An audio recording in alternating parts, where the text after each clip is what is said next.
दिन भर समय नहीं है तो सुबह नहाना चाहिए उठकर। कितने बजे क्लास होती है सुबह? नहीं सर, गुड इवनिंग। धीरे धीरे। गुड इवनिंग बच्चा, क्या हाल चाल सबका? Good evening sir.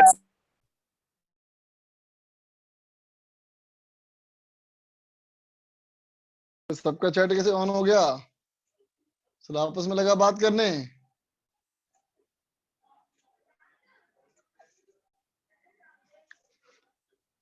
हाँ और भाई, आगे वापस सब लोग वापस आ गए। चलो बढ़िया है, लेट्स गो। Let's go. कहाँ जाना है बताओ? एक बच्चा लिखा है लेट्स गो, तो कहाँ जाना है बताओ तो? कहीं नहीं जाएंगे अपन लोग, यहीं रहेंगे। कहीं नहीं जाएंगे, यहीं रहेंगे और आज नया चैप्टर शुरू करेंगे। ठीक है बच्चा, कहीं नहीं जाएंगे, यहीं रहेंगे। न्यू चैप्टर, बोलो कौन सा चैप्टर? रोटेशनल। चलो बढ़िया है। चलो बच्चा स्टार्ट करते हैं। आज हमारा न्यू चैप्टर है ना बच्चा। नेक्स्ट चैप्टर हमारा है बेटा रोटेशनल मैकेनिक्स। ठीक है बच्चा, ये चैप्टर है रोटेशनल मैकेनिक्स। ठीक, इसी बॉडी को, इसी को बोलते हैं बेटा क्या? इसी को बोलते हैं रिजिड बॉडी डायनामिक्स। ठीक है बच्चा, इसी को क्या बोलेंगे हम लोग? Rigid body dynamics. ठीक है, तो देख बच्चा, इस चैप्टर में हम ऐसा क्या खास पढ़ने वाले हैं जो कि हमने अब तक नहीं पढ़ा।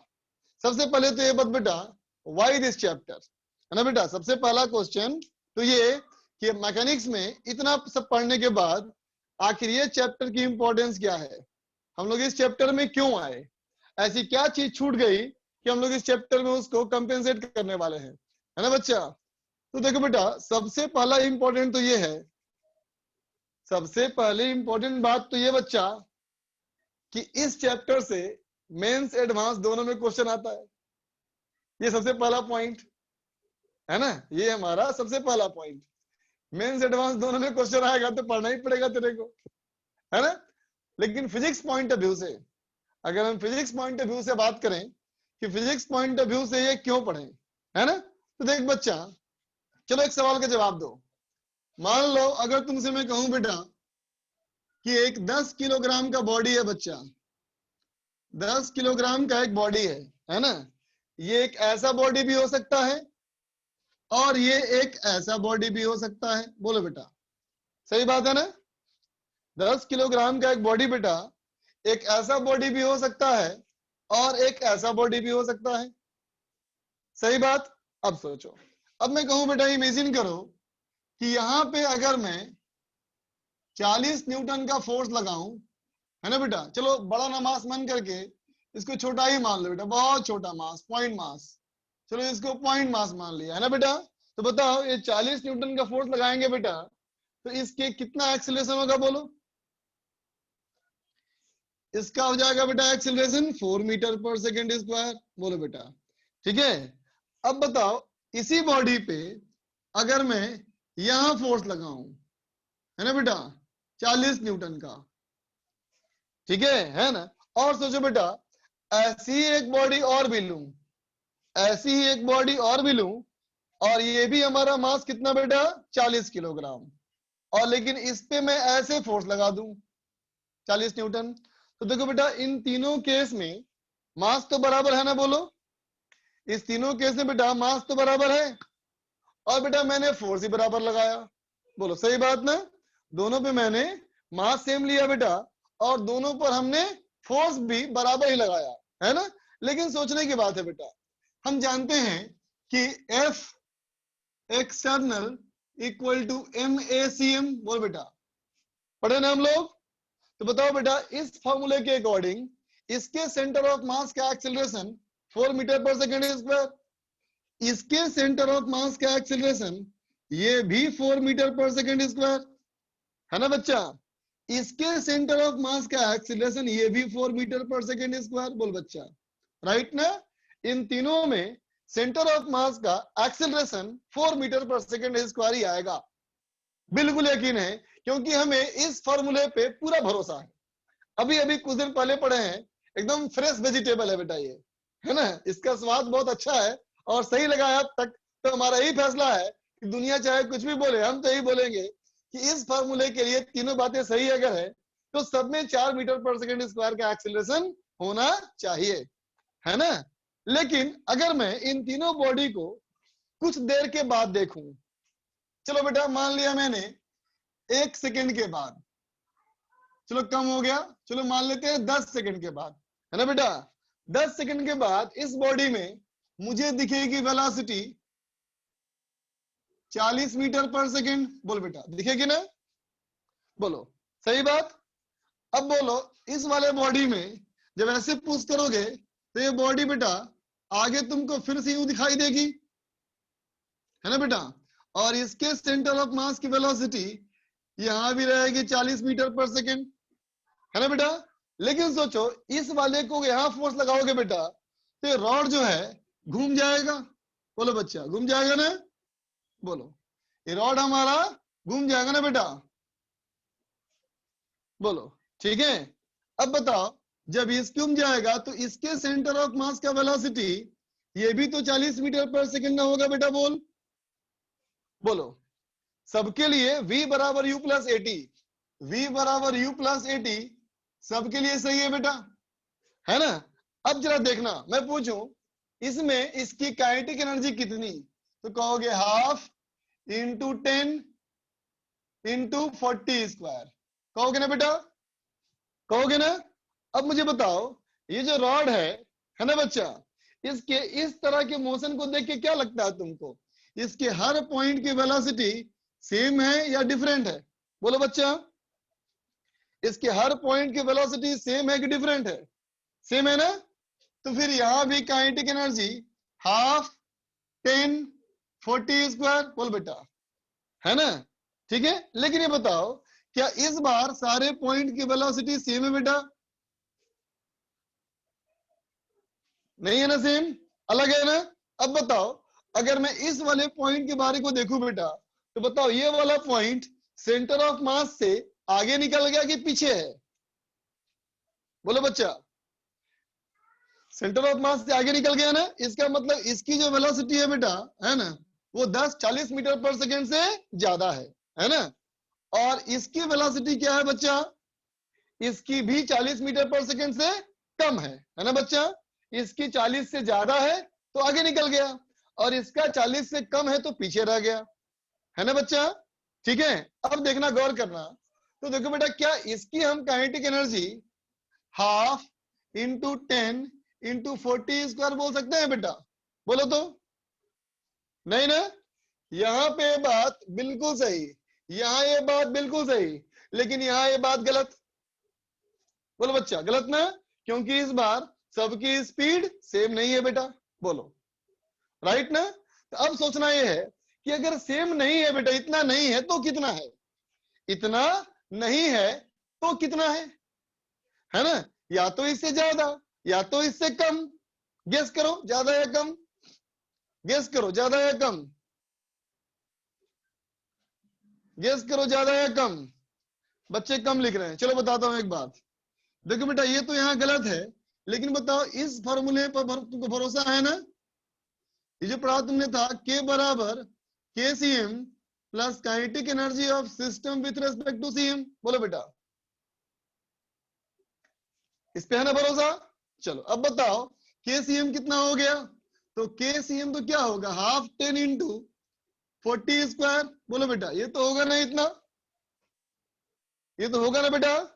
अब सोचो जब प्लस KCM करोगे तो ये वैल्यू इससे बड़ी ना हो जाएगी बेटा, बताओ तो, बोलो बड़ी हो जाएगी ना बेटा। क्या किसी भी चीज की काइनेटिक एनर्जी नेगेटिव हो सकती है, कभी नहीं बच्चा। किसी बॉडी की काइनेटिक एनर्जी किसी के फ्रेम में भी नेगेटिव कभी नहीं हो सकती, है ना बच्चा। तो पक्का हो गया कि इससे कुछ ज्यादा होगा, है ना बेटा, क्लियर है ना, ये क्लियर है ना बच्चा, ठीक है। तो चलो बच्चा परिस्थिति मैंने तुमको दिखा दिया, है ना। और अब तुमको ये बात समझ में आ जानी चाहिए बेटा, है ना, कि ये तीनों परिस्थितियां अलग अलग है। बोलो, ये तीनों परिस्थितियां अलग अलग है ना, यहाँ परिस्थिति बदल गई ना बेटा, बोलो। ठीक है, अब तुम मुझे बताओ बेटा, ये वाला सिस्टम है ना, और ये वाला सिस्टम और ये वाला सिस्टम में मास हमने सेम रखा क्या? मास हमने सेम रखा क्या? यस। फोर्स सेम रखा क्या? यस, फोर्स भी सेम रखा बच्चा, मास भी सेम रखा, लेकिन तीनों में मोशन क्या एक जैसा है? नहीं नहीं बेटा, बोलो। ठीक है, इसका मतलब क्या कोई सिस्टम के लिए फोर्स और मास यही चीजें उसके मोशन को डिस्क्राइब करने के लिए काफी हैं? बोलो। नहीं है बच्चा, बिल्कुल सही बात। तो क्या चाहिए और क्या चाहिए? तो कहोगे देखो, मुझे ये चीज चाहिए कि एक तो मास कितना है, मास कितना है, वो सब में सेम था, और ये भी मुझे चाहिए बेटा कि मास कैसे डिस्ट्रीब्यूटेड है ना। तो मास और शेप दोनों चाहिए ना बेटा, बोल। बिना शेप का अकेले मास चीजों को डिस्क्राइब नहीं कर सकता, है ना बेटा। ठीक है, इसमें क्या डिफरेंस हो गया? तो कहोगे इन दोनों में मास तो सेम है, लेकिन डिस्ट्रीब्यूशन ऑफ मास डिफरेंट है, इसलिए दोनों का मोशन अलग अलग है, फर्स्ट और थर्ड में, है ना बच्चा। अब चलो बताओ, सेकेंड और थर्ड में क्या डिफरेंस था? तो कहेंगे सेकेंड और थर्ड में क्या डिफरेंस है कि फोर्स तो बराबर लगाया गया, लेकिन अलग अलग पॉइंट पे लगाया गया, है ना बच्चा। इसका मतलब क्या हुआ बेटा? रोटेशनल चैप्टर हमें यह बताना चाहता है कि हमने जो पढ़ा है बेटा पहले, वो कंप्लीट नहीं है ना। क्या कंप्लीट नहीं है? कि अब तक तुमने सिर्फ मास की बात की, लेकिन कैसा मास है ये नहीं सोचा, है ना बेटा। अब तक तुमने फोर्स की बात की, लेकिन फोर्स कहां पे लगाया ये तुमने नहीं सोचा, है ना। तो चैप्टर कहता है ये कि तुम ये सारी बातें तभी कर पाओगे जब मास के साथ तुम्हें यह भी पता होना चाहिए कि डिस्ट्रीब्यूशन ऑफ मास कैसा है ना बेटा। फोर्स के साथ तुम्हें यह भी पता होना चाहिए, है ना, कि फोर्स किस जगह पे लगाया गया, है ना। ठीक है, तो अब हम लोग आगे जो बात करेंगे बेटा, है ना, इन्हीं चीजों को आपस में रिलेट करेंगे और इन सब का आपस में संबंध देखेंगे। क्लियर हो गया बच्चा? बोलो। मेरा पर्पस इतना बताने का सिर्फ ये था कि रोटेशनल चैप्टर आखिर क्यों है, तो दिख गया तुमको रोटेशनल चैप्टर में क्यों है ना, वो तुमको दिख गया। और ये भी दिख गया कि रोटेशनल चैप्टर में क्या है बताओ। तो कहोगे मास, है ना, और मास का शेप, इन दोनों को एनालाइज करना है बेटा।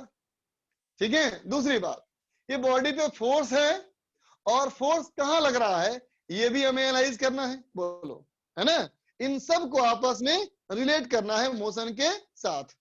ठीक है बच्चा, चलो अंकेश बोलो बेटा, क्या बोलना चाहते हो, नोट कर लो बच्चों। वो लास्ट का नहीं समझ में आया, तो बड़ी ये थोड़ा वाला तिरछा है वो। हाँ सर, वही इस इक्वेशन में दिक्कत है या डायग्राम में दिक्कत है? सर, डायग्राम में वो उसके नीचे अरे वाला बच्चा मास देखो, कैसे ऐसे डिफरेंट। ऐसे कोई रॉड है, जमीन हाँ पे रख सर, दिया है ऐसे, हाँ है ना। अब इसको यहाँ किनारे में फोर्स लगा रहे हैं, तो क्या हाँ, होगा, आगे जाएगा, घूमता भी जाएगा ना ये, अच्छा हाँ हाँ, समझ गए बात? समझ रहा है, वो कांस्टेंट प्रोसेस से चल रहा है वो। हम्म। Okay sir, thank you sir. बच्चे नोट करो।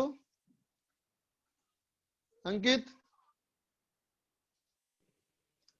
सर वो वाला सर कि जब वो जो यहाँ पर सर इस बीच वाला में सर, सबसे नीचे वाला हाँ हाँ हाँ, मिडिल वाला के, हाँ सर, वो जो स्लाइड थोड़ा सा नहीं सर 45 डिग्री पे, वो वाला समझ नहीं आ रहा। ये 45 पे नहीं है, ये ऐसे ही तुमको दिखा दिया मैंने हाँ सर, मतलब कि ये कुछ घूम गया होगा पहले के मुकाबले में। हाँ सर, वो ये समझ में नहीं 45 आ रहा, एंगल बस नहीं है वो वाला बच्चा। बता दूं। ये बेटा सिंपल, एक रॉड को जमीन पे रख दे, कलम पे, कलम को जमीन पे रख दे ऐसे, है ना। जी अब बताओ, ये किनारे जी, से धकेलोगे तो क्या होगा, ये आगे भी जाएगा और घूमेगा भी ना, बोलो। हाँ सर, तो वही तो हो रहा है बेटा इसमें, है ना। और हमने जो फोर्स लगाया सिर्फ वही फोर्स है और कोई फोर्स नहीं, इसका मतलब फ्रिक्शन की बात मत सोचो, ग्रेविटेशनल फोर्स की बात मत सोचो। मैंने तुम्हें दिखाया कि मैंने जो फोर्स लगाया बस वही फोर्स है और कोई फोर्स नहीं। तो ठीक बस है? हम लोग को यही ना जानना है कि कितने अमाउंट में कहाँ कहाँ फोर्स लगेगा, क्यों लगता है। नहीं बेटा, हमने देखा, अभी देखा हमने कि फोर्स की जगह बदलने से बॉडी का मोशन चेंज कर गया, मोशन का तरीका बदल गया ना। तो अच्छा सर, तो इस डायग्राम में हम लोग ऊपर ज्यादा फोर्स डाल रहे हैं और नीचे कम है, इसीलिए वो ऐसे झुक गया है। नहीं बेटा, हम तो फोर्स एक ही जगह लगाए बस यहाँ। वो उसके बगल, उसके सामने वाला सर जो टेढ़ा है। ये तो फोर्स यहाँ से यहाँ तक लगता रहा लगातार। अच्छा। फोर्स में दिखाया भले एक जगह पे है बेटा, लेकिन फोर्स लगातार लगा है, तभी ना लगातार एक्सीलरेशन है वो तो। अच्छा सर। ठीक है? Okay okay okay, thank you. Suraj बोलो बेटा। सर बोर्ड क्लियर नहीं आ रहा है सर। बोर्ड क्लियर नहीं नहीं नहीं, आ रहा? नहीं, क्लियर बोर्ड है, एकदम क्लियर है, क्लियर है। क्लियर है, क्लियर है, झूठ बोल रहा है। क्लियर है, इतना क्लियर है कि तुमको हम एक्स्ट्रा पैसा मांग सकते हैं इसके बदले में।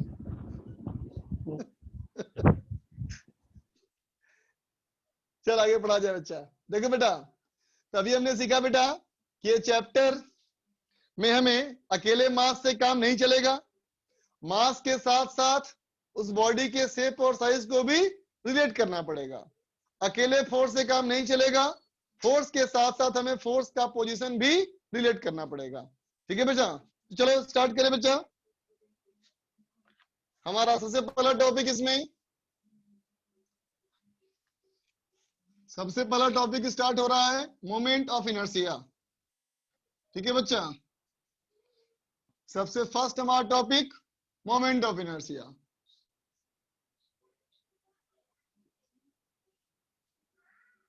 देखो बेटा, मोमेंट ऑफ इनर्शिया का हम सिंबल देंगे capital I. Moment of inertia का सिंबल दिया हमने कैपिटल आई। ठीक है बच्चा? अब समझो, मोमेंट ऑफ इनर्शिया एक फिजिकल क्वांटिटी बनाई गई। मोमेंट ऑफ इनर्शिया एक फिजिकल क्वांटिटी बनाई गई। ठीक है बच्चा? तो देखो क्या बोलेंगे, क्या बोलेंगे बेटा, देखो कि it's a physical quantity, it is a physical quantity, is a physical quantity related, देखो created लिखो, physical quantity created to created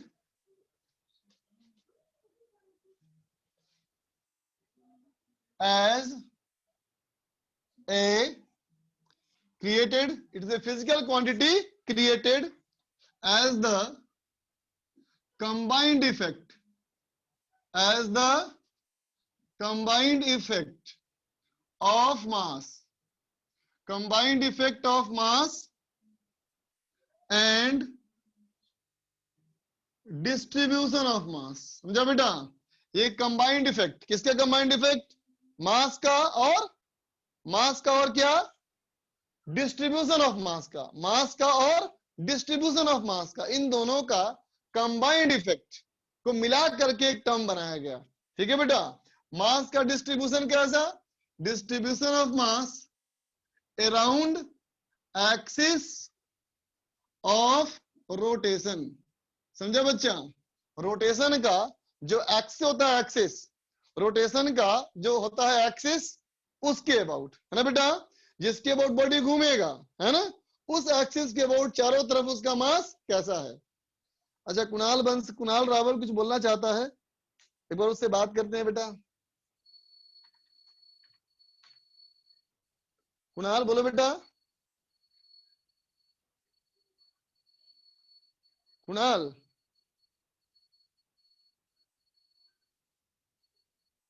अरे कुणाल, कुणाल रावल, अरे भाग गया है तो यार, अजीब लड़का है, हाँ अजीब लड़का है, भाग गया है तो। चलो, इसने कुछ लिखा था, इसने कुछ लिखा था, बोलता हूं मैं, सुनो तुम लोग। इसने लिखा था कि स्टडी मटेरियल तो दिया नहीं है ना, और पैसे मांग रहे हो। तो तुमने जो बात लिखी बेटा, उसको बोलने में क्या तकलीफ थी? बोलो, बात करते इसके बारे में हम लोग। अब चला गया, मैं तुमसे और बातें करता अभी, अब तुम चले गए तो क्या बात करूं? चलो। आ गया। आ गया तो फिर कोशिश करते हैं बात करने का। हाँ आ गया, बोलो कुणाल। फिर भाग गया ये भाग गया यार, छोड़ो ये फालतू परेशान करेगा। चलो देखो पढ़ाई की बात करें अपने, ज्यादा इंपॉर्टेंट वो है ना।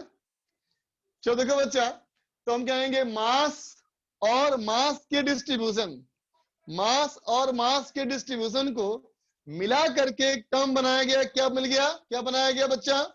इसको बनाया गया मोमेंट ऑफ इनर्शिया। इसकी जरूरत क्यों महसूस हुई? तुमने देखा ना कि मास का शेप बदलने से उस बॉडी का मोशन का तरीका बदल गया बेटा, है ना। इसलिए हम लोगों ने क्या किया, एक क्वांटिटी अलग से बनाई। हमें समझ में आ गया कि मास से काम नहीं चलेगा, है ना बेटा। तो हम लोगों ने मास और मास का डिस्ट्रीब्यूशन, है ना, इसको लेकर के हमने एक क्वांटिटी बनाई। ठीक है, अब बात है कि किसके लिए कितना, ये मोमेंट ऑफ इनर्शिया किसके लिए कितना होगा देखा जाए। तो देखो बच्चा, मोमेंट ऑफ इनर्शिया के बारे में, ठीक है, सबसे पहले देखो for a point mass, for a point mass.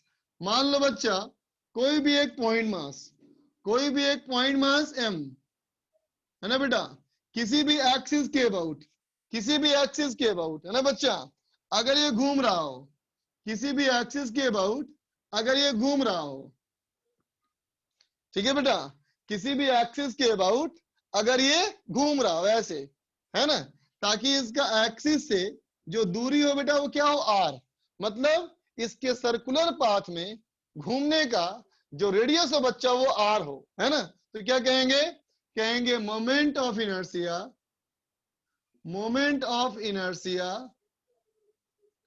Of point mass about axis. ठीक है, क्या क्या बातें बोलनी जरूरी है बच्चा, क्या क्या बातें बोलनी जरूरी है, क्या निकाल रहे हो, है ना बेटा, किसका निकाल रहे हो, है ना बच्चा, और किसके अबाउट निकाल रहे हो, क्या निकाल रहे हो, ठीक, किसका निकाल रहे हो और किसके अबाउट निकाल रहे हो। ठीक है बच्चा, ठीक है। तो इसका मोमेंट ऑफ इनर्शिया बनाया गया I बराबर mr²। समझे बेटा, एक पॉइंट मास अगर हो तो ये फॉर्मूला I बराबर mr², है ना बेटा। ये मत सोचना है कहां से आया कैसे आया, ठीक है, जब एनर्जी डिराइव करेंगे बेटा तो बताएंगे तुमको। ठीक है, अभी यही समझो, पॉइंट मास का ये फॉर्मूला बनाया गया I बराबर mr²। ठीक है, अब सोचो, अब कहा जाए कि for a system of point masses, इसका मतलब क्या हुआ बच्चा, for a system of point masses का मतलब क्या हुआ, तो कहोगे ऐसा सिस्टम बेटा जिसमें बहुत सारे पॉइंट मास हो, है ना। जैसे कि मान लो अगर मैं कहूं बेटा कि ये हमारा एक्सिस है ना, ये एक्सिस में हमारा ये एक मास बेटा m1, ये m1 हमारा जो है बेटा ये ऐसे घूम रहा है in the radius of r1। ठीक है, ये मान ले बेटा कोई मास m2 जो ऐसे घूम रहा हो in the radius of r2। ठीक बेटा, ये m3 हो, ये m4 हो, ये m5 हो, ये m6 हो, है ना बेटा। इस तरह से क्या हो, बहुत सारे पॉइंट मासेस हो, तो क्या बोलोगे, I is equal to m1 r1 square plus m2 r2 square plus m3 r3 square plus so on. जितने सारे मास हो बेटा सब का इस तरह से ऐड कर लो। ठीक है, मतलब क्या लिखेंगे, symbol summation of mi ri square, है ना बेटा, summation of mi ri square, जितने पार्टिकल हो इन सब का ऐड कर लो। ठीक है बच्चा, तो क्या बताओ इसका क्या होगा यूनिट। हाँ बेटा, सबका यहाँ एक्सिस सेम है, सबका एक्सिस यहाँ सेम बच्चा। शिवम पूछ रहा है why don't it rotate about its own axis. Shivam, Shivam बोलो बच्चा क्या दिक्कत।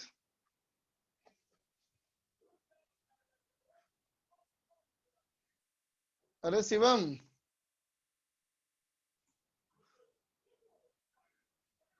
जाओ मत बोलो। आयुष तुम बोलो क्या दिक्कत। हाँ बिल्कुल सही बताया यूनिट तुम लोगों ने।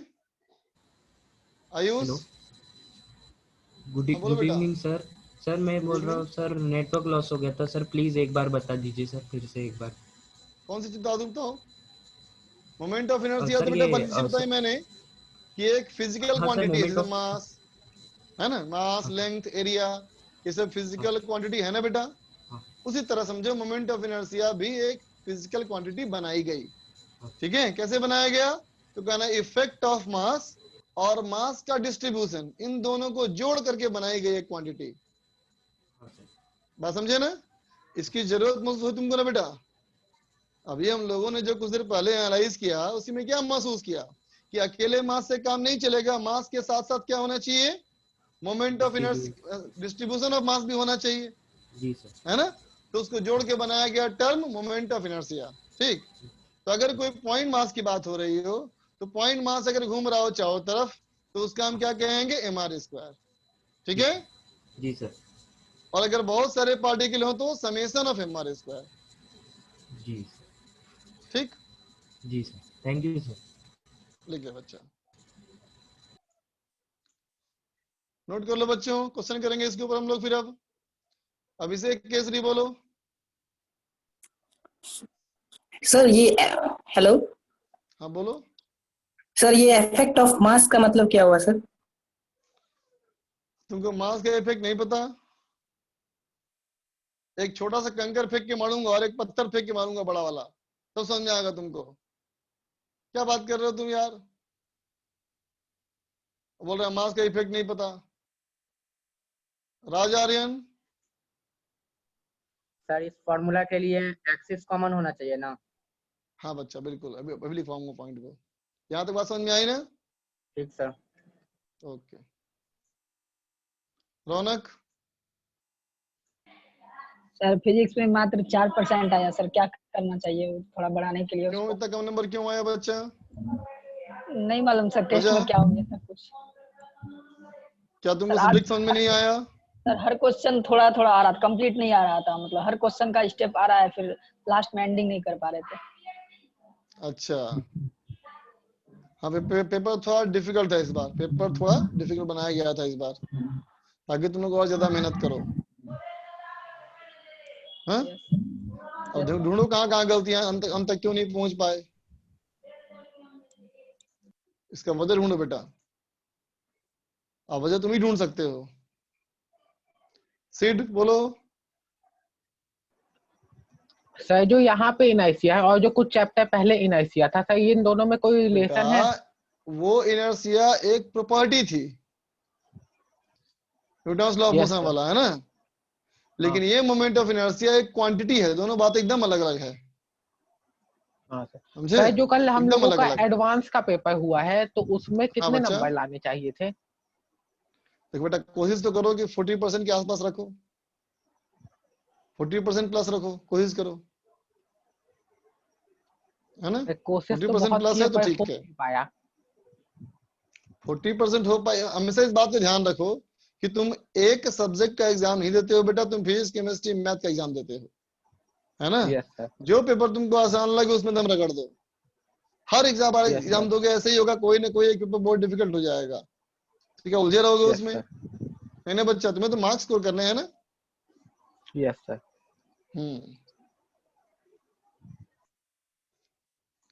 Ajay, sir moment of inertia कैसे चेंज होती है, मतलब कैसे मतलब मोमेंट ऑफ इनर्शिया बनाया गया, मैंने कहा ना बेटा तुमको अभी, मोमेंट ऑफ इनर्शिया की जरूरत क्यों पड़ी? सर वो मास पे डिपेंडेंट होता है? हाँ बिल्कुल, मास पे डिपेंड करता है, और एक्सिस के अबाउट मास कैसे रखा हुआ है उस पर भी डिपेंड करता है। सर तो मास पे डिपेंड करता है तो चेंज नॉट चेंज कुछ होता होगा ना? नॉट चेंज मतलब moment of inertia does not change किसके लिए? सर मास के लिए। मैं लिखा तो बच्चा वहां पे combined effect of mass and distribution of mass, moment of inertia किस पे डिपेंड करता है, तो क्या बोलोगे? कितना मास और कैसा मास? हाँ, कितना मास और कैसा मास, दोनों पे डिपेंड करेगा, ठीक है? हर्ष,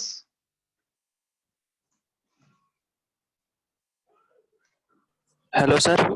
हाँ बोलो। सर जैसे अभी सर टेस्ट हुआ था, तो सर उसमें सर मेरे 152 आए। 152 ठीक मार्क्स तुम्हारे हैं, बुरे मार्क्स नहीं है। हाँ।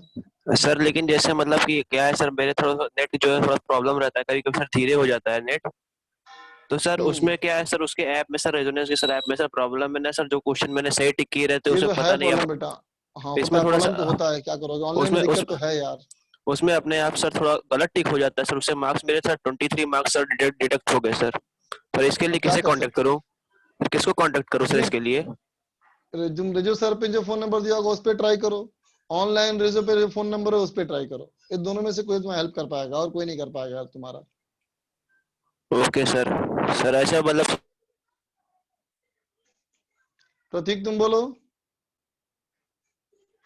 चला गया। संयम। Hello sir. हाँ बोलो। सर उसमें टेस्ट में दूसरे वाले में कुछ क्वेश्चन ऐसे थे जो आ नहीं रहे थे सर। सर हाँ तो हम हम आपके बनाएंगे पास बेटा, फोटो भेज दें? वीडियो बनाएंगे सोल्यूशन उसका, हम 1-2 दिन में करके दे देंगे तुम लोग को, ठीक है, चिंता मत करो। Hello 1-2 sir. दिन ठीक में है वीडियो सोल्यूशन बना के दे देंगे, ठीक। सर। सर एक हेलो बात और। सर। हाँ बोलो, बोलो संयम। सर जो कल टेस्ट हुई थी सर संडे को, उसमें सर पार्ट 2 में जो क्वेश्चन नंबर 26 है ना सर, उसमें सर हाँ उसमें ऑप्शन करेक्ट सी और डी दिए, बट हालांकि आंसर में भी डी ऑप्शन करेक्ट है। मतलब हमने करेक्ट किया बट 4 मार्क्स डिडक्ट हो गए सर हमारे। करेक्ट ऑप्शन को सर अच्छा, उन्होंने मैं मार्क्स नहीं बनाऊंगा दिया। सोल्यूशन, मैं बनाऊंगा सोल्यूशन, मैं देख लूंगा उसको, मैं उसके फॉरवर्ड भी कर दूंगा एग्जाम सेल को, ओके सर। ठीक है। Okay sir. Hello sir. बहुत सारे बच्चे हैंड रेस कर रहे हैं, कौन बोल रहा है? प्रतीक बोलो। सर प्रतीक बोल रहे हैं सर। सर बोलो बेटा। उसमें एक सब सर हमको वो भेज दीजिए सर उसकी लिंक किसकी लिंक? टेलीग्राम की। सर मेरा कंप्यूटर वो हो गया था पूरा क्रैश, इस वजह से टेलीग्राम की लिंक भेज दीजिए। तुम ग्रुप में, तुम ग्रुप से निकाला गया बेटा, तो ग्रुप फिर भी हो गए तुम तो, ग्रुप में लॉगिन सर करो फिर से हो जाओ ग्रुप में, सर पूरा है ना। क्रैश हो गया सर कुछ। सर तो बेटा टेलीग्राम फिर से लोड मैंने कर ले, 3-4 बार वापस लॉगिन करेगा ना फिर से वापस ग्रुप में होगा तुम। और फिर भी अगर दिक्कत है नहीं तो है मुझे तुम टेलीग्राम पे मैसेज करना, टेलीग्राम पे मैसेज करना, मैं तुमको सर। लिंक भेज दूंगा, ठीक है। ठीक है चलो देखो बच्चा ध्यान दो, तो मोमेंट ऑफ इनर्शिया किस पे डिपेंड करता है, तो क्या आएगा, मास पे डिस्ट्रीब्यूट करता है, डिपेंड करता है, और डिस्ट्रीब्यूशन ऑफ मास पे डिपेंड करता है, ठीक है बच्चा। नोट में एक पॉइंट लिखो बच्चा, पहला पॉइंट क्या लिखोगे, moment of inertia depends upon mass and distribution of mass, है ना बेटा। मोमेंट ऑफ इनर्शिया किस पे डिपेंड करता है, मास कैसा है और मास का फैलाव कैसा है, ठीक है बच्चा। दूसरी बात ध्यान रखें बच्चा, हम लोग हमेशा मोमेंट ऑफ इनर्शिया में एक सिस्टम के लिए एक ही एक्सिस बोलेंगे बेटा, समझे बात को, ठीक है। क्या लिखोगे, मोमेंट ऑफ इनर्शिया कैसे लिखूं, अलजेब्रिक ऑपरेशन, मतलब क्या समझे, एडिशन सब्सट्रैक्शन, है ना बच्चा, algebraic operation with moment of inertia can be done only if the bodies rotate about same axis, है ना बेटा। बॉडी कैसा हो, हमेशा एक ही एक्सिस के अबाउट घूमता है, ठीक है बच्चा। एंड रोटेट टुगेदर, समझे बच्चा, दोनों एक साथ घूमते हो। ध्यान दो, जैसे कि मान लो बेटा, देखो ये एक बॉडी है बेटा और ये एक बॉडी है, देखो दो रॉड हो गए, ये दो रॉड हो गए, देखो बेटा ये ऐसे घूम रहा है, मान लो ये ऐसे घूम रहा है ना बेटा, और ये ऐसे घूम रहा है, ठीक है, दोनों घूम रहा है बेटा। मान ले इसका मोमेंट ऑफ इनर्शिया I1 और इसका मोमेंट ऑफ इनर्शिया I2, ठीक है बच्चा, इसका मोमेंट ऑफ इनर्शिया I1 और इसका बेटा I2। तो अगर कहा जाए मोमेंट ऑफ इनर्शिया टोटल कितना हुआ, तो I1 प्लस I2 नहीं बोल सकते, I1 प्लस I2 नहीं बोल सकते, समझ गया बेटा। इसको ऐड नहीं करना है, क्यों नहीं ऐड करना है बोलो, क्या बोलेगा, दोनों को क्यों नहीं ऐड करना है? तो कहेंगे दोनों का एक्सिस सेम नहीं है, दोनों का एक्सिस सेम नहीं है। इसका एक्सिस देखो यहाँ पे है बच्चा, है ना, और इसका देखो, इस हो गिर गया, और इस वाले पेन का एक्सिस यहाँ पे है ना बच्चा, ठीक है। तो ये पॉइंट बहुत जरूरी है, क्या बेटा? एक्सिस सेम हो, ठीक है। अब देखना, अब देखो दोनों बॉडी को मैंने ऐसे रख दिया, यहाँ देखो बच्चा, हर्षित यहाँ ध्यान दो, ये दोनों बॉडी जोड़ दिया। अब बताओ दोनों का एक्सिस सेम है कि नहीं? है ना सेम? अब देखना ध्यान से, अब बताओ दोनों का एक्सिस सेम है ना बेटा? दोनों का एक्सिस सेम है ना? लेकिन क्या दोनों साथ में घूम रहा है? दोनों साथ में घूम रहा है क्या? नहीं ना बच्चा, ठीक है। तो क्या कहेंगे? ये वाली बात सेटिस्फाई नहीं हुई, तो तुम यहां भी नहीं ऐड कर सकते। लेकिन जब दोनों ऐसे घूमेगा बच्चा साथ साथ, है ना, तो तुम ऐड कर सकते हो। बात समझ में आया बेटा? ठीक है। तो अब बताओ, अगर तुम्हारे घर में दो पंखे लगे हों, अगर तुम्हारे घर में दो पंखे हों, है ना बच्चा, दोनों पंखा घूम रहा है, एक का मोमेंट ऑफ इनर्शिया I1, एक का मोमेंट ऑफ इनर्शिया I2, तो बोलो बच्चा total moment of inertia I1 plus I2 बोल सकते हैं कि नहीं? बोलो बोलो, नहीं बोल सकते, बिल्कुल सही बात। अब मुझे बताओ, किसी पंखे के क्या होते हैं? 3 ब्लेड, पंखे में 3 ब्लेड, है ना बेटा। तो चलो, एक ब्लेड का मोमेंट ऑफ इनर्शिया मैंने मान लिया I1, एक ब्लेड का मोमेंट ऑफ इनर्शिया मान लिया I1, है ना बेटा। तो अब बताओ, तीनों ब्लेड का हम 3I1 बोल सकते हैं कि नहीं? बोलो बोलो, तीनों ब्लेड का मोमेंट ऑफ इनर्शिया 3I1 बोल सकते हैं कि नहीं? बोलो, साथ में घूम रहा है कि नहीं? तो बोलेगा यस घूम रहा है ना। कैसे घूम रहा है पंखे का ब्लेड? देखो ऐसे में, देखो ऐसे घूम रहा है ना, ऐसे से घूम रहा है बेटा। बोल, क्या इसके बीच का एंगल बदला है? क्या इसके बीच का एंगल बदलता है बेटा? नहीं ना। इसका मतलब साथ में घूम रहा है। अगर एंगल नहीं बदला तो क्या बोलेंगे? साथ में घूम रहा है, ठीक है बच्चा। तो यहां तुम मोमेंट ऑफ इनर्शिया ऐड कर सकते हो। बात समझ में आई बेटा? जब भी कोई सिस्टम में क्या हो कि एक्सिस सेम हो और सिस्टम के मेंबर्स साथ साथ घूम रहे हो, तो हम मोमेंट ऑफ इनर्शिया ऐड कर सकते हैं, ठीक है बच्चा। अगला पॉइंट देखो,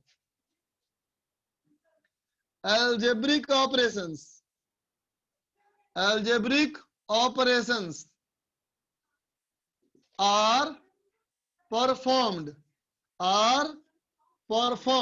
है ना बेटा, like स्केलर्स। समझा बेटा? है ना। इसमें क्या करना है? इसके algebraic operations मतलब एडिशन, सब्सट्रैक्शन, मल्टीप्लिकेशन, जो भी करना चाहो वो कैसे करोगे?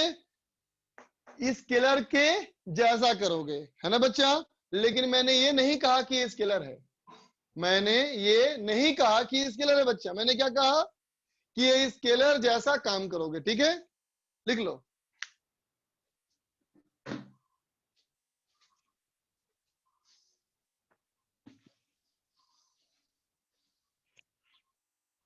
ये तीनों पॉइंट नोट कर लो। हाँ बेटा, अपलोड कर देंगे, चिंता मत करो।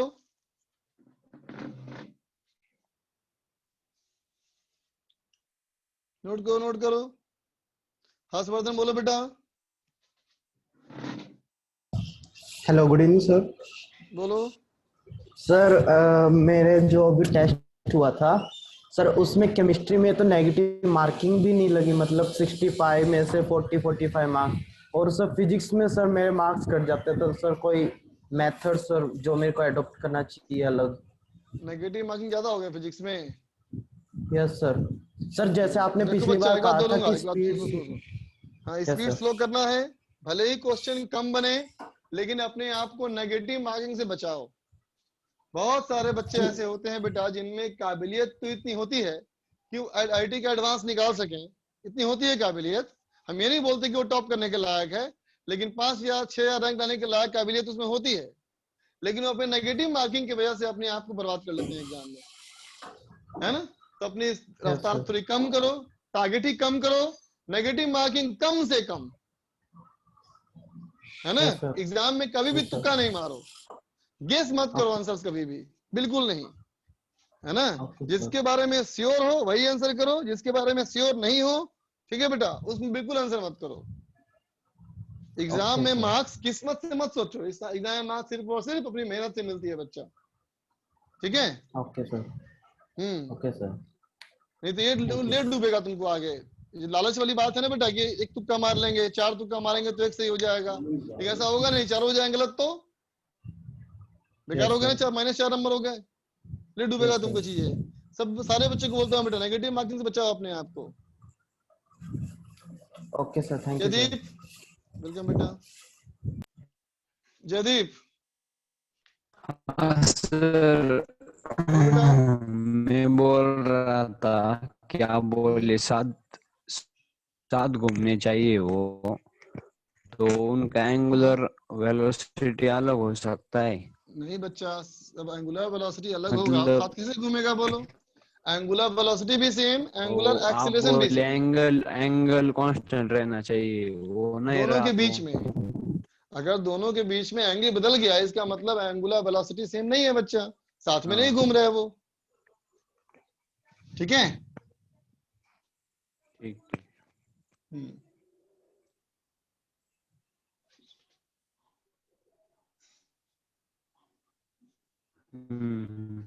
Find moment of inertia of the, thank you. हाँ थैंक यू सर। वेलकम बेटा। देखो बच्चा, एक सिस्टम तुमको दिया हुआ है, क्या दिया हुआ है, एक पॉइंट मास बेटा जिसका कि मास 2m है, और एक और पॉइंट मास बेटा इसका मास m है, ठीक है ना। और इन दोनों को एक रॉड से जोड़ दिया, ठीक है बेटा। रॉड कैसा है, तो रॉड तुम्हारा है light rigid rod, light rigid rod, ठीक है बेटा, ऑफ लेंथ l, हल्का है बहुत, रिजिड है, टेढ़ा मेढ़ा नहीं होगा, और लंबाई उसकी l है, ठीक है। तो पहला कहता है इसका मोमेंट ऑफ इनर्शिया निकालो about an axis perpendicular to rod, ठीक है बेटा। कैसा एक्सिस, रॉड से परपेंडिकुलर, ठीक है। और कैसा, तो कहेंगे पासिंग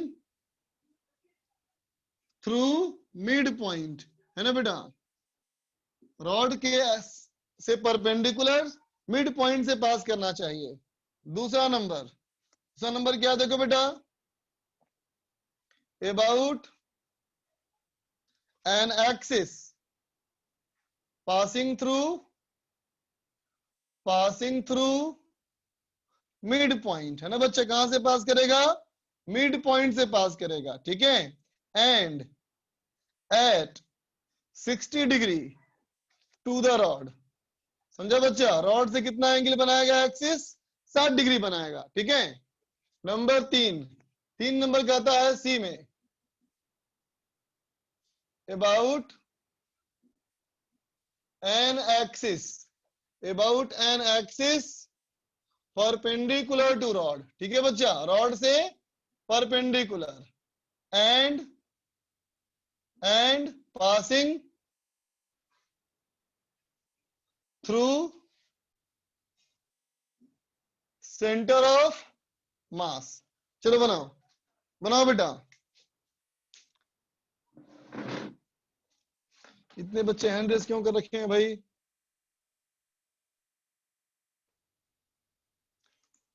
आयुष बोलो। हेलो। हाँ बोलो। तो सर मैं ये बोल रहा हूँ सर, मेरी मोमेंट ऑफ इनर्शिया सर समझ में नहीं आया सर के ऊपर से गया है। क्या दिक्कत है बताओ इसमें। सर वो आप जब पढ़ा रहे थे ना तो मेरा कनेक्शन सर चला गया था सर, पूरा बंद हो गया था सर, रीस्टार्ट करना पड़ा सर। अच्छा बेटा, मैं शुरू से स्टार्ट किया था क्लास आज, सबसे पहले बताया था ना कि हमें सुन तो रोटेशनल की क्या जरूरत है, ये बात समझ में आई। हाँ सर वो समझ में नहीं आई आई सर, वो आ गया। अच्छा फिर ये बात समझ में आई कि रोटेशन में हम क्या पढ़ने वाले हैं। हाँ सर, वो ब्लॉक वाला एग्जांपल आप दिए थे वहां तक चल रहा था सही नहीं। हाँ ब्लॉक वाला एग्जांपल दिया, रॉड वाला एग्जांपल दिया था ना बेटा। रॉड वाला ब्लॉक वाले में एग्जांपल देके बताया ना कि मास अगर अलग हो और बॉडी के अलग जगह पे फोर्स लगाओ तो मोशन अलग अलग टाइप का हो जाएगा। हाँ सर बताया था ना, ठीक है बच्चा। तो इससे क्या समझ में आया कि हमें दो बातें महत्वपूर्ण हो गई। एक, तो सिर्फ मास से काम नहीं चलेगा, मास के साथ साथ मास किस तरह का है ये भी जानना पड़ेगा। बोलो ठीक? जी सर। दूसरी बात क्या महत्वपूर्ण है कि फोर्स से काम नहीं चलेगा, फोर्स कहाँ लग रहा है ये भी इंपॉर्टेंट है।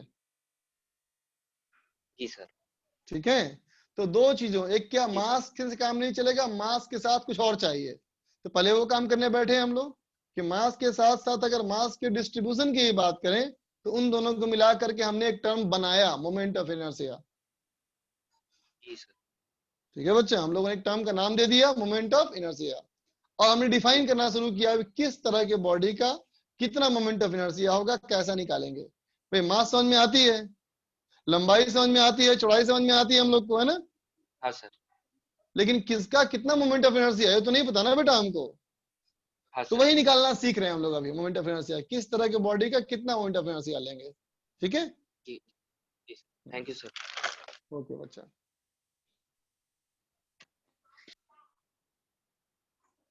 हर्ष बोलो। सर आप हमारी सर थोड़ी हेल्प कर सकते हैं क्या सर? बोलो, जितना हो सकेगा करेंगे, बताओ।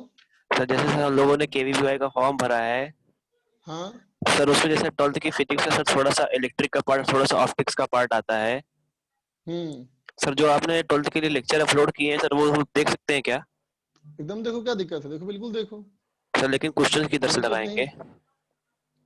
देखो तुम देखो, पढ़ने के बैठ करके सीट का प्रैक्टिस करना चाहोगे तो कहीं उसके चक्कर में तेरा प्रेजेंट खराब ना हो जाए, है ना बेटा? Yes sir, yes sir. इसलिए क्या करो, जो क्लास में एग्जांपल हम ले रहे हैं ना, यस सर। उतने फोकस करो। सर अच्छा सर ये बता दीजिए कि सर कौन कौन से लेक्चर्स अटेंड कर लें केवीबीवाई के लायक हो जाए, ज्यादा हैवी ना हो जाए 12th का। जैसे मान लो इलेक्ट्रोस्टैटिक्स कर लो, है ना? Yes sir, yes sir. Current तो मैंने अपलोड किया नहीं है अभी है sir electrostatic sir electric electric current वाला और ऑप्टिक्स का आता है, थोड़ा बहुत इलेक्ट्रोस्टैटिक्स भी आता है सर, उसमें इंक्लूड रहता है। तो इलेक्ट्रोस्टैटिक वाला देख लो, अपलोड कर दिया पूरा मैंने, यस है सर। ना? और तुम्हारा ऑप्टिक्स भी अपलोड है। Yes sir. थोड़ी कहीं दिक्कत उसमें, कहीं दिक्कत उसमें है, कुछ पार्टिकल हुआ कुछ नहीं हुआ, लेकिन फिर भी देख के समझ जाओगे। Yes sir. है ना? करंट जो है वो कुछ दिन बाद में स्टार्ट करने वाला हूं, एक बैच में 3-4 दिन बाद। Okay sir. वो भी अपलोड कर दूंगा, वो भी देख लेना तुम। सर जैसे सर पूरा लेक्चर देखने का सर अगर टाइम ना हो तो कौन कौन से लेक्चर देख लो कि जिससे काम बन जाए कि सर आप देखना तो पूरा ही पड़ेगा, अगर हर फिजिक्स में तो हर चीज लिंक है ना बेटा आपस में। तू जरा स्पीड को फास्ट कर ले, 1.5 टाइम्स कर ले स्पीड को। Yes sir. नहीं सर मेरा कहने का मतलब था केवीबीवाई के लिए जितना आता हो उतना करना हो बस। तो देखो, तो ये कर सकते हो तुम भले ही कि पहले सिर्फ इलेक्ट्रोस्टैटिक्स टोटल 23 लेक्चर्स हैं बेटा, 23 लेक्चर्स। यस सर वो तो मैंने देख ली है। देखो 23 मत देखो, तुम 15-16 देख लो। Okay sir.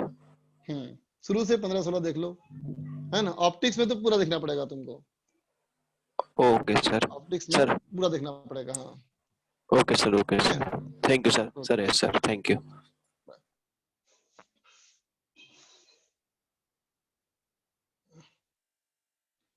शिवम बोलो।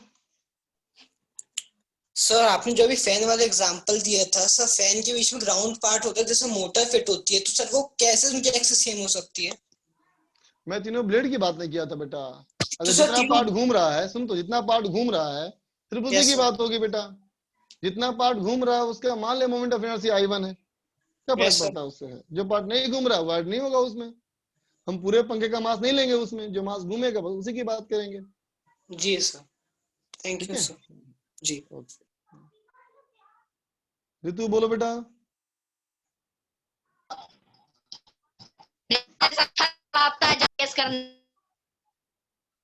हेलो, यस बोलो।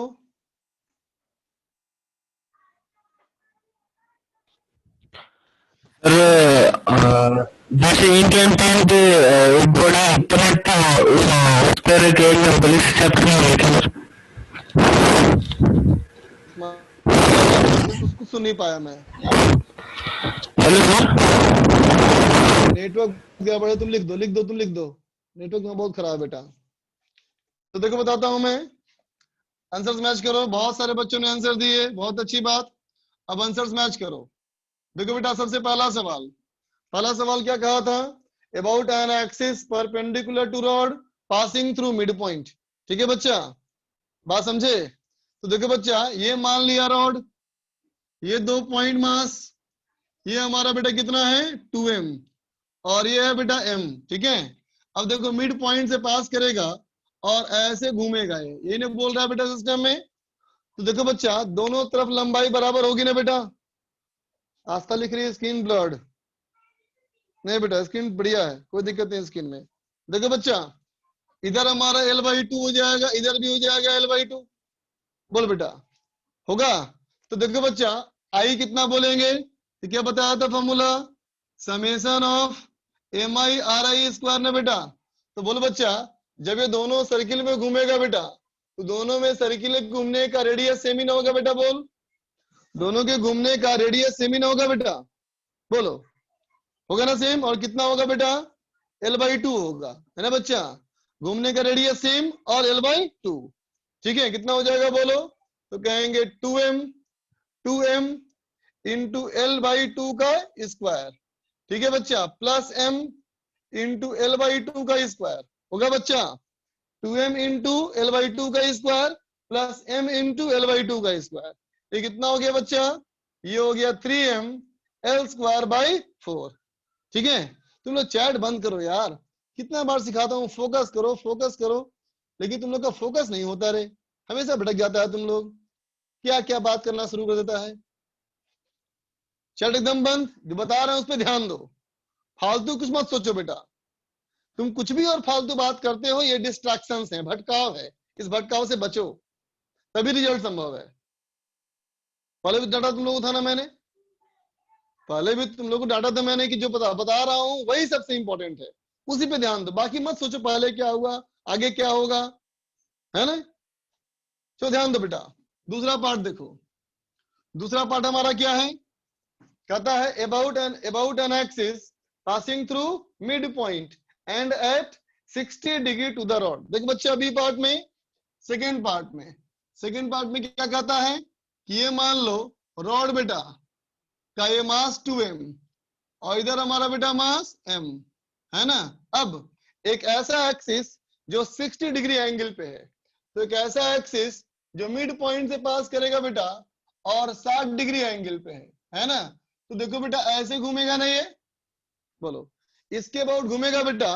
तो अब बताओ क्या रेडियस l/2 होगा, अब नहीं ना बच्चा, अब इसका रेडियस l/2 नहीं होगा ना। अब देखो, जब ये घूमेगा बेटा, जब ये घूमेगा तो कैसे घूमेगा, देखो जब ये घूमेगा दोनों मास, तो दोनों मास कैसे घूमेगा, देखो बेटा ये घूमेगा इस तरह से, है ना बच्चा, और ये वाला घूमेगा बेटा इस तरह से, है ना। दोनों घूमेगा बेटा अलग अलग तरह से, देख रहे हो ना, ठीक है। तो देखो बच्चा, इन तरह जो घूमेगा इस तरह से, तुम महसूस करो कि जितना रेडियस इसका होगा बेटा, एग्जैक्टली उतना ही रेडियस उसका भी होगा, बोलो, है ना। और इस रेडियस से राइट एंगल ट्रायंगल बन जाएगा बच्चा, है ना। तो आर कितना हो जाएगा, तो ये हमारा है बेटा l/2, ये l/2, ये एंगल 60, तो r इक्वल टू हो गया बेटा l/2 sin 60, इसका मतलब √3 l/4, इसका मतलब बच्चा √3 l/4। तो कितना हो जाएगा आई कितना हो जाएगा बोलो, आई हो जाएगा बेटा हमारा, आई हो जाएगा इसके लिए mr² प्लस उसके लिए बेटा, उसके लिए भी mr², तो कितना हो गया ये 3mr², इसका मतलब 3m इंटू 3l²/4, इसका मतलब 9/4 ml², समझ गए, ये होगा बच्चा 9/4 ml², ठीक। अब चलो तीसरा वाला, तीसरा हमारा क्या कहता है बेटा, about an axis perpendicular to rod and passing through centre of mass. देख बच्चा, थर्ड वाले में, थर्ड कहता है ये पॉइंट मास 2m और ये पॉइंट मास m, है ना बेटा। इसका सेंटर ऑफ मास जो होगा बेटा, यहाँ कहीं होगा सेंटर ऑफ मास, बोल बच्चा, ठीक है। तो कहता है बेटा रॉड से परपेंडिकुलर और सेंटर ऑफ मास से पास करता हुआ, तो ऐसे बनेगा ना बेटा, ठीक है। अब दो मास का सेंटर ऑफ मास तुमको निकालना आता है ना। इसको मान लेना बेटा ओरिजिन, इसको मान लेना ओरिजिन, इसको मान लेना एक्स एक्सिस। तो क्या लिखेंगे बच्चा, 2m into 0 plus m into l divided by 2m plus m, है ना बेटा। तो सॉल्व करके आएगा तुम्हारा ये l/3 और ये हो जाएगा 2l/3। ये l/3 हो गया बच्चा, तो ये हो गया हमारा 2l/3। तो i कितना हो गया बच्चा, देखो इसके लिए कितना हो जाएगा, तो कहेंगे 2m इंटू l/3 का स्क्वायर प्लस इसके लिए बेटा m इंटू 2l/3 का स्क्वायर। ठीक है बच्चा, तो ये हो गया 6ml स्क्वायर बाई 9। ये हो जाएगा बच्चा 6ml स्क्वायर बाई 9। इसका मतलब 2/3 ml स्क्वायर। समझ गए बेटा, लिख ले, लिख ले।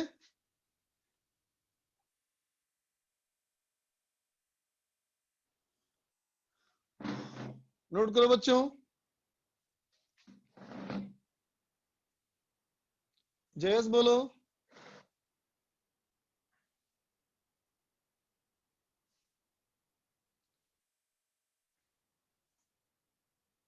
Ayush,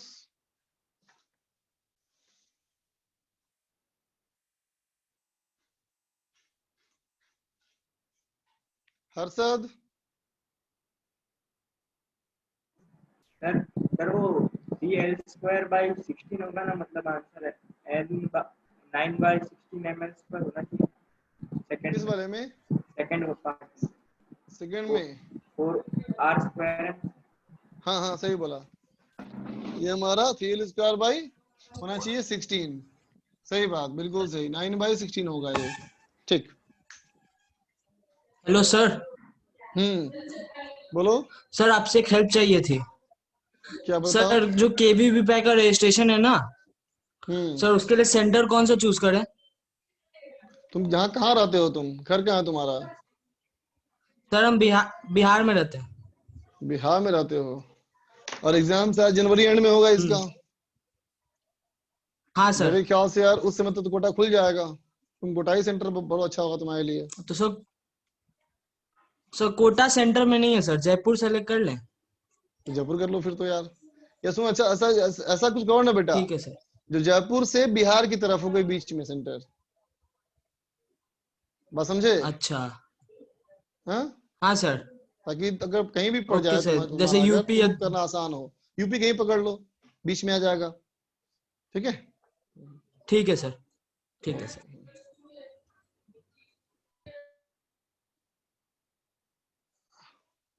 Rohit. Yes sir, 2 number नहीं समझ में। सेकंड नंबर में क्या दिक्कत हुई बेटा? एक्सेस पहचान पाए? नहीं सर। क्वेश्चन पढ़ा था? Yes sir. क्वेश्चन में क्या कहा था, एक्सेस कैसा है? 60 डिग्री 60 डिग्री पे सबमिट पॉइंट से क्रॉस करते हुए रॉड से 60 डिग्री एंगल और मिड पॉइंट से पास करता हुआ। तो डायग्राम में डॉट लाइन दिख रहा है बेटा तुमको? Yes sir. वही हमारा एक्सिस हो गया। नहीं सर, वो नहीं, जैसे l/2 आपने बोला ना कि l/2 कंसीडर नहीं कर, मतलब l/2 नहीं ले सकते इसमें, तो फिर यहाँ रेडियस, हाँ रेडियस देखो, रेडियस तो अच्छा। ऐसा ना होगा बेटा, ऊपर में होगा रेडियस हाँ, ना, हाँ, जबकि l/2 तो ये है, कैसे लोगे? हाँ। समझ गया ना?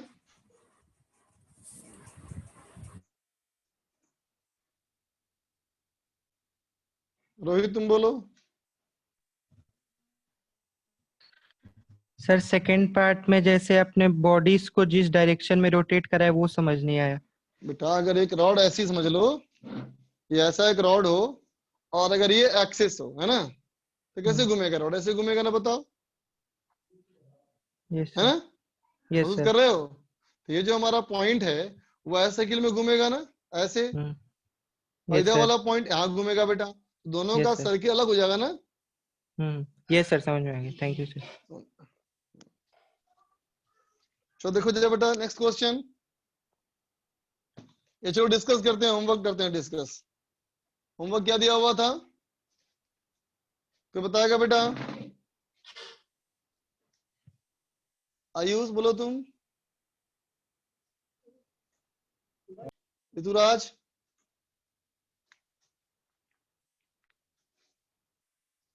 ऋतुराज।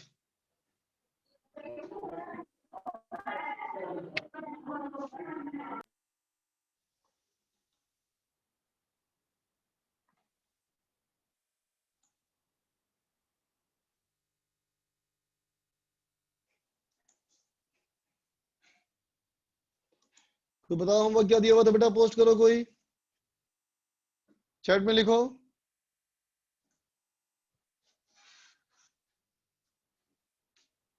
होमवर्क क्या दिया हुआ था? Exercise 1, exercise 2, exercise 1, exercise 2 complete, section F तक। अच्छा, एक्सरसाइज 1 में कहां तक डिस्कस हुआ था बताओ?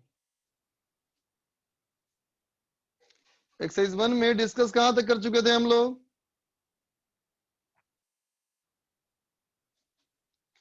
एक्सरसाइज 1 पार्ट 2 एफ और जी करना है, ठीक है, चलो वही वही करेंगे बेटा। सेक्शन एफ और सेक्शन जी करेंगे डिस्कस, पहले निकालो निकालो बच्चा, सीट निकालो।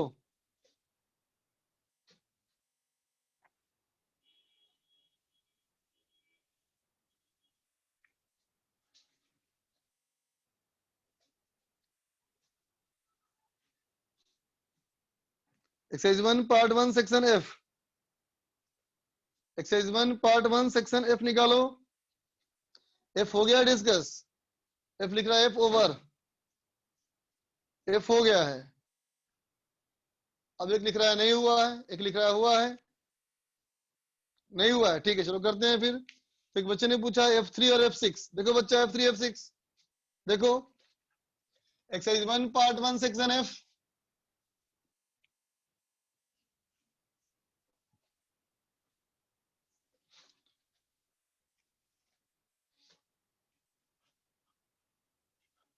देखो बच्चा exercise 1 part 1 section F, F3 number question देखो बच्चा। F3 पूछा है किसी ने? अच्छा F2 ही पूछा है। अब देखो बच्चा लिख रहा है, बार बार लिख रहा है बेटा, हो चुका है डिस्कस, क्यों मुझसे करवाओगे बेटा बताओ, बार बार रिपीट नहीं करवाओ मुझसे प्लीज। सेक्शन एफ हो चुका है डिस्कस ना। अब बहुत सारे बच्चे लिख रहे हैं हो गया, बहुत सारे लिख रहे हैं नहीं हुआ, ठीक है चलो कर लेते हैं, अब चलो कर लेते हैं। देखो बच्चा F2 ज्यादा क्वेश्चन नहीं है, 6 ही क्वेश्चन है, चलो कर लेते हैं। चलो देखो F2 देखो, F2 कहता है बेटा 2 balls in the figure are identical, कहता है बच्चा 2 बॉल आइडेंटिकल हैं, 2 बॉल आइडेंटिकल है बच्चा। Ball A is moving towards right with a speed v and the second ball is at rest, assuming all collision to be elastic so that the speed of the ball remain unchanged after all the collisions have taken place। ठीक है बच्चा, देखो तो सवाल में बेटा एक बेटा ए बॉडी है और एक बी बॉडी है, ठीक है बच्चा, और इधर हमारा एक वाल है, ठीक है। कहता है कि सारे कॉलिजन बेटा इलास्टिक हैं, सारे कॉलिजन इलास्टिक हैं और सबका मास भी सेम है, दोनों का मास भी सेम है ना। अब कहता है बेटा जितने सारे कॉलिजन हो गए वो सब हो जाने के बाद दोनों की स्पीड क्या होगी, ठीक है बच्चा, ठीक है। So that the speed of the balls after all collision have taken place, same रह जाएगा स्पीड, ये साबित करना है, देखना बच्चा। तो देखो बेटा इन दोनों मास का लिखा था सवाल में आइडेंटिकल मास इलास्टिक कॉलिजन, तो बोलो बच्चा क्या होगा? इन दोनों मास में आइडेंटिकल मास इलास्टिक कॉलिजन तो वेलोसिटी इंटरचेंज है ना बेटा। जैसे ये टक्कर होगा क्या होगा बोलो? ए हमारा बेटा रुक जाएगा, बोलो जब ए टकराएगा इससे बेटा तो ए हमारा आ जाएगा रेस्ट में, है ना, और बी को बेटा मिल जाएगी पूरी पूरी वेलोसिटी, बोलो बेटा आइडेंटिकल मास इलास्टिक कोलिजन वेलोसिटी इंटरचेंज, इसको मिल गई भी। अब देख बच्चा जाके टकराएगा इस दीवार से, है ना, अब जाके टकराएगा बेटा इस दीवार से, और इस दीवार से भी बेटा इलास्टिक कोलिजन है, तो क्या होगा?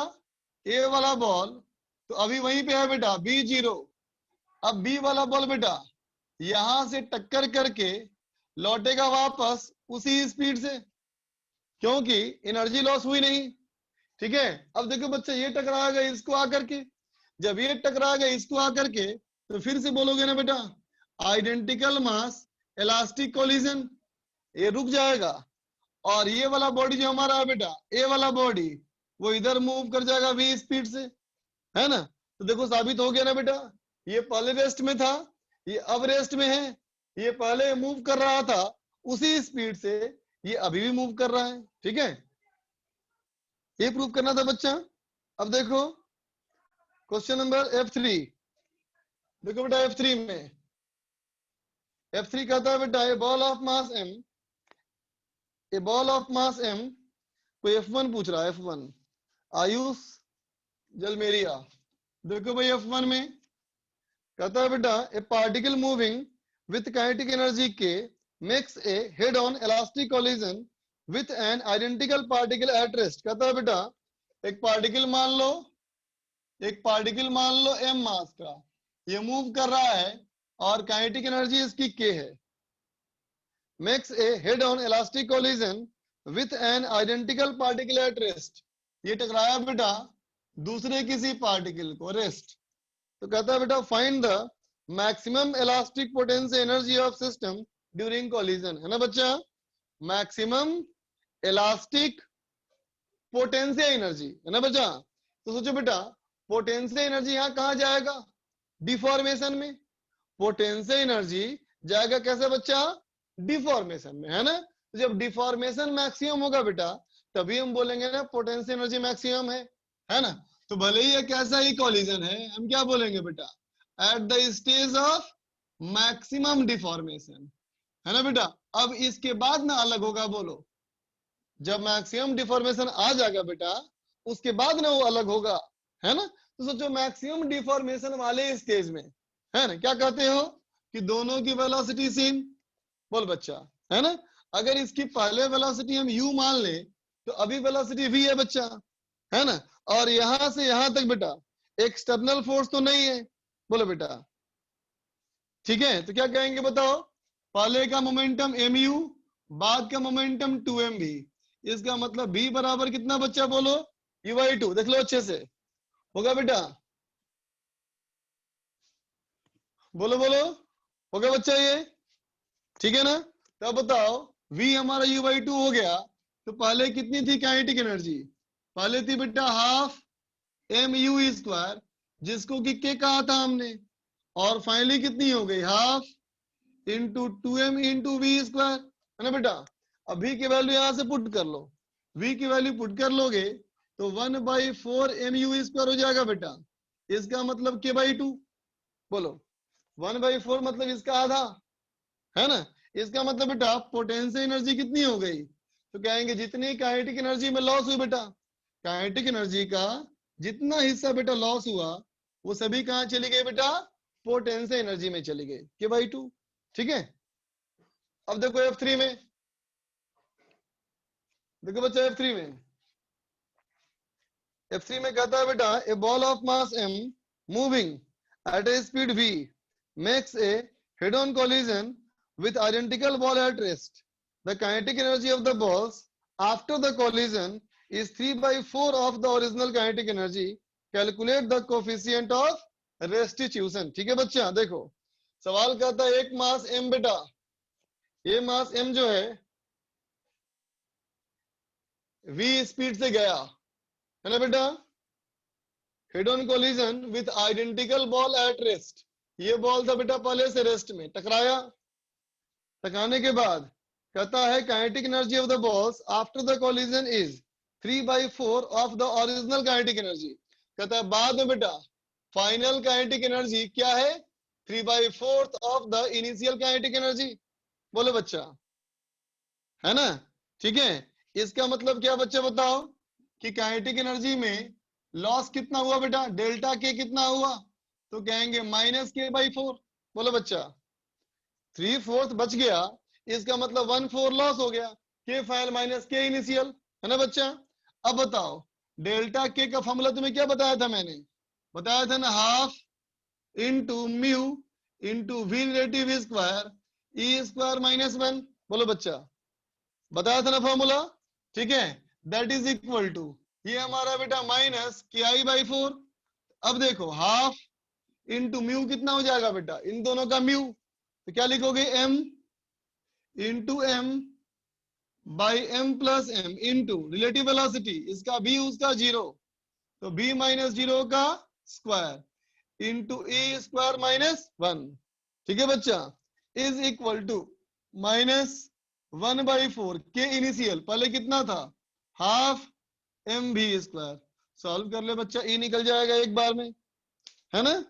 बताओ तो ऐसा पूछने का है बेटा, ये तो डायरेक्ट फॉर्मूला पे क्वेश्चन था, है ना। F4 सिर्फ हिंट चाहिए। देखो बेटा F4 में a particle of mass m moving with a speed v hits elastically another stationary particle of mass 2m in a fixed smooth horizontal circular tube of radius r. Find the time when the next collision will take place. है ना बच्चा।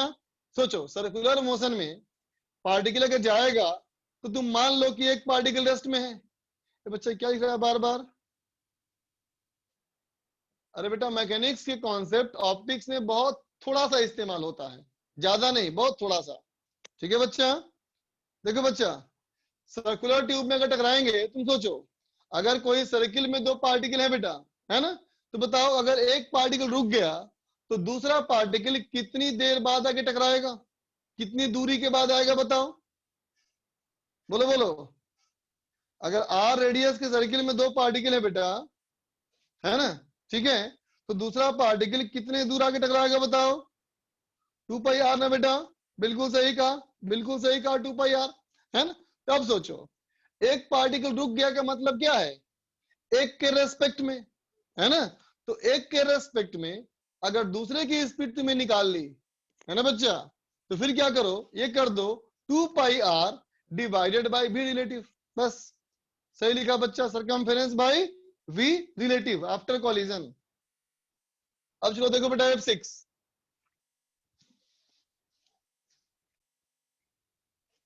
देखो बच्चा question number F6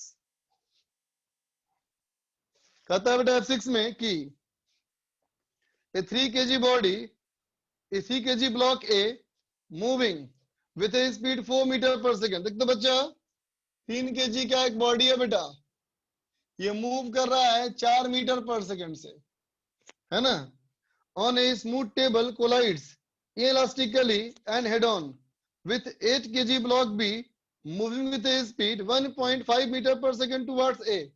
कहता है बेटा यहाँ एक और बॉडी है, वह 8 kg का, वो इधर मूव कर रहा है 1.5 मीटर पर सेकेंड से, ठीक है।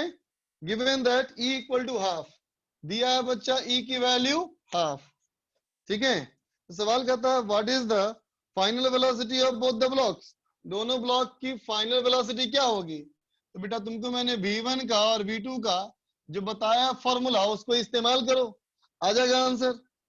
दूसरा कहता है find out the impulse of reformation and the impulse of deformation. देखो बच्चा जब टक्कर हो जाएगी तो इसकी वेलोसिटी मान लो V1 और इसकी वेलोसिटी मान लो बेटा V2, ठीक है, बी वाले पार्ट में।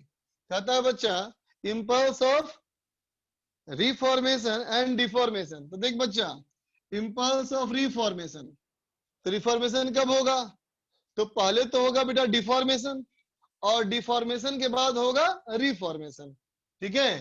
तो देख बेटा इन दोनों के बीच में एक वो टाइम आता है ना जब मैक्सिमम डिफॉर्मेशन होता है, बोलो, उस समय दोनों का स्पीड सेम होता है ना। तो देखो बेटा यहां से लेके यहां तक क्या हुआ, डिफॉर्मेशन, और यहां से यहां क्या हुआ, रिफॉर्मेशन। तो चलो इसी की बात कर लें, तो क्या बोलेंगे m2 of v2 minus v, impulse बराबर चेंज ऑफ मोमेंटम, ठीक है बच्चा, इम्पल्स ऑफ डिफॉर्मेशन। देख बच्चा डिफॉर्मेशन यहां से यहां हुआ, तो इसका क्या बोलोगे m2 ऑफ v माइनस 1.5, बोलो बेटा, समझ गए। अब देखो बेटा सी में कहता है find out the maximum potential energy, maximum potential energy, यहाँ की एनर्जी निकाल लो, यहाँ की एनर्जी निकाल लो, डिफरेंस कर लो काइनेटिक एनर्जी का। फिर कहता है find out loss in kinetic energy, वो तो फॉर्मूला ही है तुम्हारे पास। आगे चलो सेक्शन जी में आओ, सेक्शन जी में आओ, G1 G2 हो गया, पार्ट 2 में आओ, पार्ट 2 में आओ। विद्या निवास की पूछना है G1,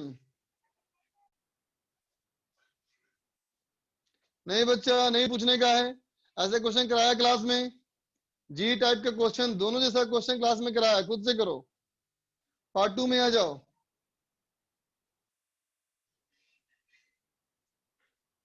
अच्छा, पार्ट 2 का सेक्शन एफ हो चुका था, पार्ट 2 का सेक्शन एफ हो चुका था। जी बोला हुआ कि नहीं हुआ? पार्ट 2 का जी हो गया। अच्छा, ये भी सिंपल ही क्वेश्चन है। चलो आगे बढ़ो, पार्ट 3 में आओ। पार्ट 3 का पहला मैचिंग कॉलम हो गया, पार्ट 3 का फर्स्ट मैचिंग कॉलम।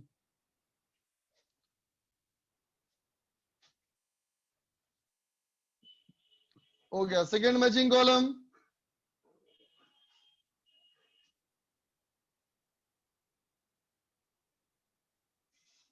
पूछना है सेकंड वाला? ओके ठीक है, देखो सेकंड देखो, आपने एक्सरसाइज 2 पार्ट 1 बोला था क्या? अच्छा पार्ट 1 बोला था, ओके ठीक है। चलो तो पार्ट 1 निकालो। 2 पार्ट 1 में कहां तक कर चुके थे बच्चा बोलो? 2 पार्ट 1 में काफी कुछ कर चुके थे हम लोग। 2 पार्ट 1 में कहां तक कर चुके थे? 11 तक, 10 तक, ठीक। चलो निकालो बेटा आगे, 10 के आगे बताओ।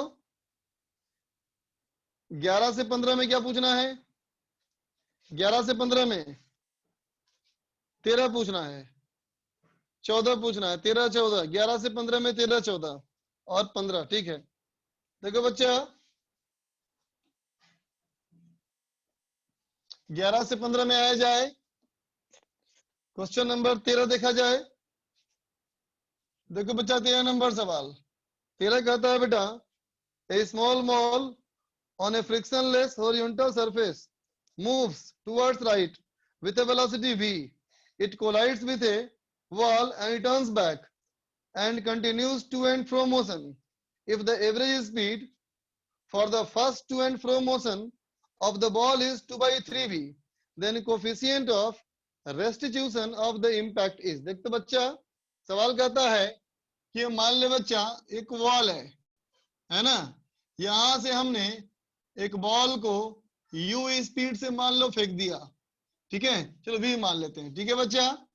तो कहता है देखो बेटा फर्स्ट टू एंड फ्रो का मतलब क्या है? ऐसे जाना और ऐसे आना, है ना बेटा। कहता है इस पूरे जाने और आने में एवरेज स्पीड की जो वैल्यू है बच्चा, ये हमारा कितना है? 2v/3। तो कहता है e का वैल्यू बताओ, ठीक है बच्चा। सवाल समझ में आ गया? Question clear? तो देखो बच्चा मान लिया ये डिस्टेंस दी, मैचिंग कॉलम बेटा बाद में कर लेते हैं, ठीक है। देख तो बच्चा मैंने मान लिया डिस्टेंस दी, है ना। तो देख बेटा इस कॉलिजन के जस्ट पहले बताओ पास आने की वेलोसिटी कितनी? पास आने की वेलोसिटी कितनी है बच्चा? v, v है ना बेटा। अब बताओ कोफिशिएंट ऑफ रेस्टिट्यूशन का फॉर्मूला क्या होता है? दूर जाने की वेलोसिटी बटा पास आने की वेलोसिटी बराबर e, v separation by v approach equal to e, है ना बेटा। तो अब बताओ पास आने की वेलोसिटी अगर v है तो दूर जाने की वेलोसिटी क्या होनी चाहिए? बोलो बच्चा दूर जाने की वेलोसिटी क्या होनी चाहिए? जल्दी बताओ, जल्दी बोलो। ev ना बेटा, ev होना चाहिए ना। बोलो v separation by v approach equal to e। तो v अप्रोच हमारा v है तो v सेपरेशन ev, है ना। अब देख बच्चा ये गया और आया, ठीक है बेटा, ये गया और आया, ठीक है। तो देखो बेटा आगे हमें निकालना है यहाँ पे क्या? यहाँ पे क्या निकालना है हमें? Average speed. तो क्या बोलोगे? Total distance travelled by total time taken बराबर 2v/3, है ना बेटा। तो देखो d गया और d आया तो डिस्टेंस कितना ट्रेवल किया? 2d, है ना बेटा। अब देखो बेटा टोटल टाइम, तो जाने का टाइम कितना हुआ? तो जाने का टाइम हुआ d/v और आने का टाइम कितना? तो d/ev बराबर 2v/3। अब यहां सॉल्व करो, ये निकल जाएगा, ठीक है। अब देखो बेटा, अब देखो नंबर 12 पूछा है कोई। देखो बेटा नंबर 12 में क्वेश्चन नंबर 12 कहता है बेटा a super elastic ball is to bounce elastically back and forth between the two rigid walls at a distance d from each other. Neglect gravity and assuming that velocity of super ball to be v0 horizontally. Find the average force in last time period being exerted by the super ball on each ball. On each wall. ठीक है बच्चा, कहता है देखो ये सवाल कहता है बेटा एक मान लो 2 वॉल हो गया, 2 वॉल मान लो, और मान लो एक सुपर बॉल है बेटा, इलास्टिक बॉल है, मतलब कभी भी एनर्जी लॉस नहीं करेगा, ये जाएगा टकराएगा आएगा बार बार घूमता रहेगा ऐसा। तो जाते समय या आते समय दोनों समय बेटा इसकी स्पीड कितनी रहेगी, v नॉट। ठीक है, और डिस्टेंस ये है बेटा d। ठीक है, तो सवाल हमसे पूछा है बेटा कि बताओ जब ये बहुत बार कोलाइड कर लेगा, है ना, तो उस कोलिजन के बाद बताओ कि किसी भी एक दीवार पे एवरेज फोर्स कितना लगेगा। सवाल समझ गया बेटा? ठीक है, चलो मान लेते हैं, late n collision take place, n collision takes place, है ना बेटा, n बार कोलिजन हो गया, बहुत बार कोलिजन हो गया। ठीक है बच्चा, तो देखो तो अगर मैं कहूं बेटा कि इस पार्टिकल के अगर आ करके यहां टकराया, आते समय बेटा स्पीड v नॉट और लौटने के समय भी स्पीड v नॉट, है ना बेटा। तो बताओ तो एक टक्कर में कितनी मोमेंटम चेंज हुआ, बोलो बेटा। एक कॉलिजन में मोमेंटम चेंज कितना, 2m v नॉट, है ना बच्चा। देखो जो पॉजिटिव वेलोसिटी बेटा नेगेटिव हो गया ना, बोलो पॉजिटिव वेलोसिटी क्या हो गई, नेगेटिव हो गई बेटा, तो कितना मोमेंटम चेंज हुआ, 2m v नॉट, है ना बच्चा। तो डेल्टा p कितना बोलेंगे n कॉलिजन के बाद, तो बोलेंगे 2m v not into n, बोल बच्चा, होगा 2m v not into n। ठीक, अब सोचो टोटल टाइम कितना लिया होगा, टोटल टाइम कितना लिया होगा, है ना, तो t बराबर, सुनना ध्यान से, तो मान लो बेटा ये टक्कर का टाइम हमारा t नॉट, टक्कर का टाइम t नॉट, है ना बच्चा। तो देखो जब टक्कर होगा तो कैसे होगा, यहां आया, इधर गया, वापस आया, फिर टकराया, फिर गया वापस, फिर टकराया, फिर गया वापस, फिर टकराया। तो बोलो बेटा 2 टक्कर के बीच में कितना समय ले रहा है, तो बोलोगे d जा रहा है और d आ रहा है ना बच्चा, d जा रहा है और d आ रहा है, तो कितना हुआ बेटा, बोलो 2d अपॉन v नॉट, बोलो बेटा 2d अपॉन v नॉट। ठीक है, और देखो प्लस, और प्लस यहां टक्कर हुई बेटा, यहां टक्कर है कितना टाइम, t नॉट, यहां टक्कर का टाइम कितना बेटा, t नॉट। तो ऐसे कितने कोलिजन हुए, n कोलिजन हुए ना बेटा। ठीक है, तो देख बेटा एवरेज फोर्स क्या होगा, एवरेज फोर्स होगा बेटा delta p upon t, total momentum change by total time taken.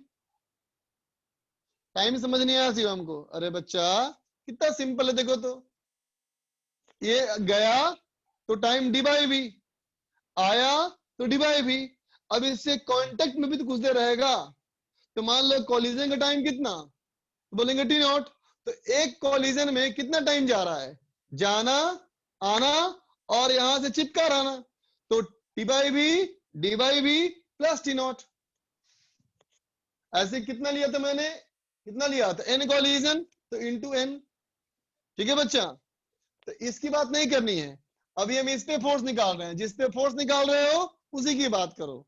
ठीक है, तो अब देखो बच्चा एवरेज फोर्स कितना हो गया, तो कहेंगे 2m v not n divided by 2d by v not plus t not into n, बोल बेटा। ठीक है, तो देख बेटा n तो कट गया, है ना। अब बताओ ये टाइम और ये टाइम में जानते हो ना, कॉलिजन का टाइम बहुत छोटा होता है बेटा, बोलो कॉलिजन का टाइम बहुत छोटा होता है ना बेटा।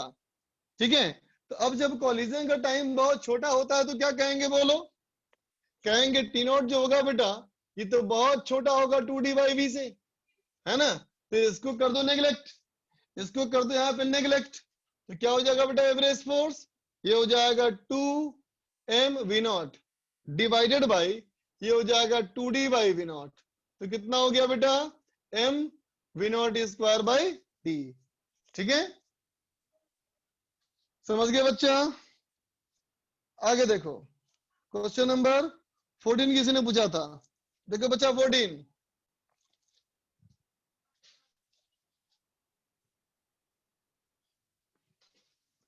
देखो बेटा 14 में 14 कहता है बेटा a ball is bouncing down a set of stairs. The coefficient of restitution is E. The height of each step is D and the ball bounces one step at each bounce. ठीक है? After each bounce the ball rebounds to a height h above the next lower step. Neglect width of each step in comparison to h and assume impact to be effectively head on. Which of the following relation is correct? कौन सा सही है? देखो बच्चा, ये मान लो ऐसा कोई स्टेप बेटा, ठीक है, हर स्टेप की ऊंचाई डी है बेटा, हर स्टेप की ऊंचाई डी है, ठीक है बच्चा।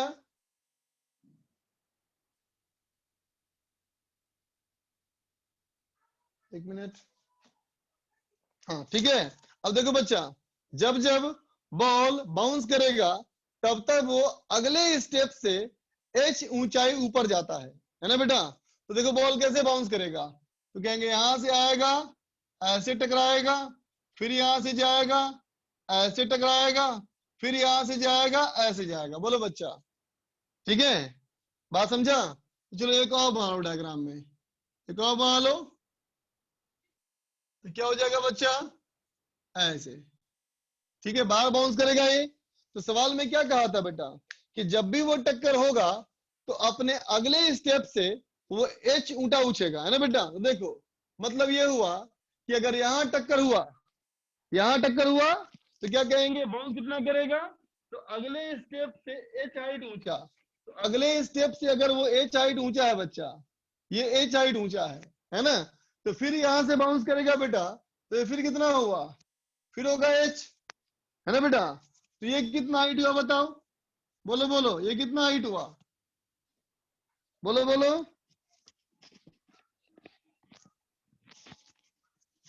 h माइनस डी, बिल्कुल सही बात। ये हो गया बेटा h माइनस डी, है ना। अब तुम बाकी सबको मत सोचो, बाकी सबको मत सोचो बेटा, सिर्फ इसी के बारे में सोचो। तो क्या कहोगे बेटा, इसके बारे में कितने ऊंचा से आया था बेटा, बोलो। तो कहेंगे h ऊंचाई से आया और बाउंस कितना किया, बाउंस किया h माइनस डी, ठीक है।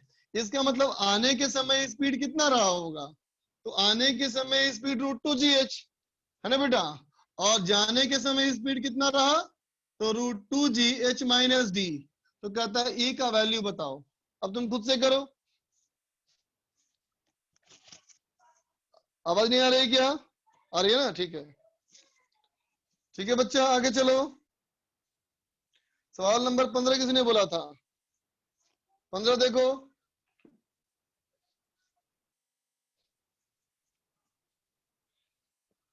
सवाल नंबर 15 देखो बेटा, 15 नंबर सवाल कहता है diagram shown shows the velocity time graph for the two masses r and s that collides head on elastically.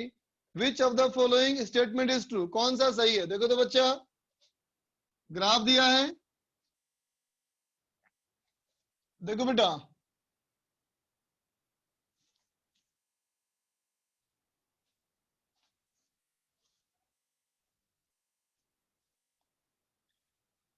तो देखो बेटा इस डायग्राम में क्या क्या है, देखो बेटा ये वैल्यू है 0 और ये वैल्यू कितनी है, ये है 0.8, ये है बच्चा 0.8, और ये वैल्यू कितनी है बच्चा, ये वैल्यू है 0.2, है ना।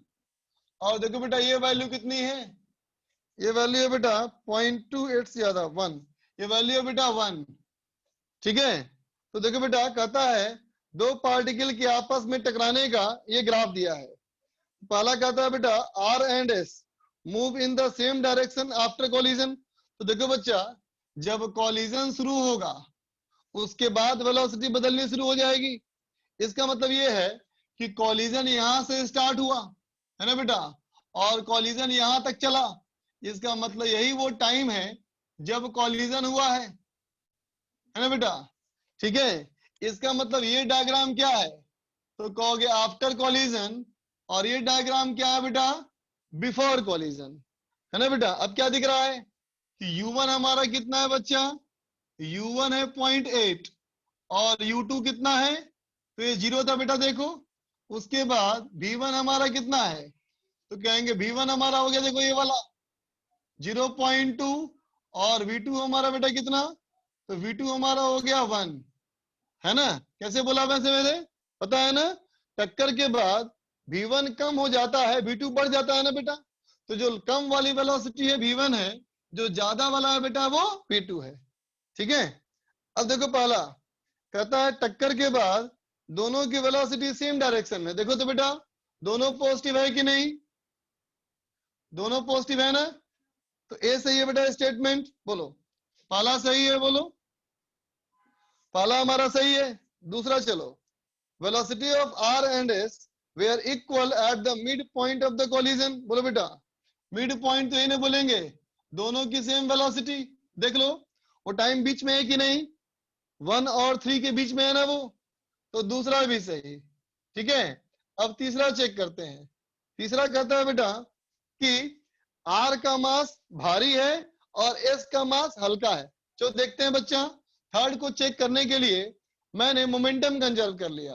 क्या कहा, P इनिशियल बराबर P फाइनल, है ना बेटा। तो पहले कितना था मोमेंटम बताओ, पहले कितना मोमेंटम, तो बोलेगा m1 into 0.8 plus m2 into 0। बाद में क्या हुआ बेटा, ये हुआ m1 v1 कितना 0.2 प्लस m2 इंटू 1। ठीक है बच्चा। अब इसको इधर लेके आओ तो कितना आया, m1 इंटू 0.6 बराबर m2 इंटू 0.8। इसका मतलब बच्चा m1 by m2 is equal to, ये हो गया 8/6, इसका मतलब 4/3, है ना बेटा। तो बताओ कौन बड़ा है, बोलो बेटा m1 भारी है कि m2 भारी है, बोलो बेटा m1 भारी है या m2 भारी है।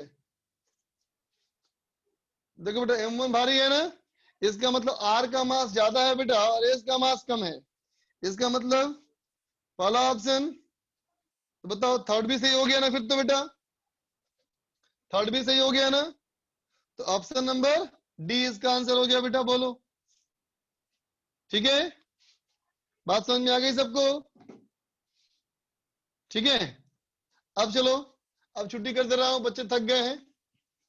तो देख बेटा आगे का होमवर्क नेक्स्ट क्लास में क्या करेंगे डिस्कस, देखो नेक्स्ट क्लास में डिस्कस करेंगे एक्सरसाइज 1 में पार्ट 3 करेंगे डिस्कस, एक्सरसाइज 2 में पार्ट 1 और पार्ट 3। ठीक है, यही हमारा होमवर्क है। ठीक है बच्चा, चलो। अच्छा इधर हो गया क्या, इसमें देखते हैं बच्चा, रुको। m1 इंटू पॉइंट इधर आएगा तो m1 0.6, m2 इंटू 1 माइनस 0.0। ठीक, अच्छा गड़बड़ हो गया, ये 1 होगा ना बेटा, ये 1 होगा तो भी कोई दिक्कत नहीं, ये 5/3 आएगा फिर भी हमारा m1 बड़ा है। ठीक है बच्चा, चलो बाय बच्चों। होमवर्क कोई दे दिया मैं तुमको, करके आना इस क्लास में।